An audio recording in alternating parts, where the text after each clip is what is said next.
سلام دوستا، وقتتون بخیر. من گفتنی کتاب معلی توگر ایرانی دارم که چند مرتبه به افغانستان سفر کرده و حقیقتا خوب از طرف مردم ما پذیرایی و میزبانی شده و حتی در تلویزیون ها دعوتش کردن. اما اخیرا یک ویدیو مونده که در اون ویدیو شعر فولکلور اسپند بلابند ما شما را به تمسخر گرفته.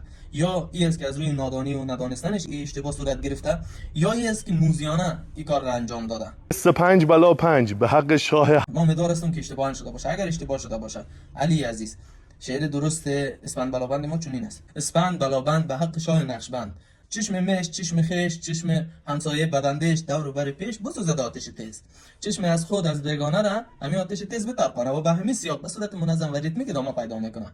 نه اینکه بگی شاه حرف 5 و فن 5 چرا میگه اصلا نفهمی که چه است، یا این است که تو سواد نداره برادر عزیز. وقتی یک چیز را به تو کس روان میکنه خواندن نمیتونی، یا این است که تو موزیانه آمدی فرهنگ ما رو به تمسخر گرفتی و سنت های دیرین ما رو به تمسخر گرفتی با این چیزی. من ازت خواهش دارم که ویدیو رو اصلاح بکو و دوباره یک چنین اشتباهی را نکن که یک چیزی را به نام سنت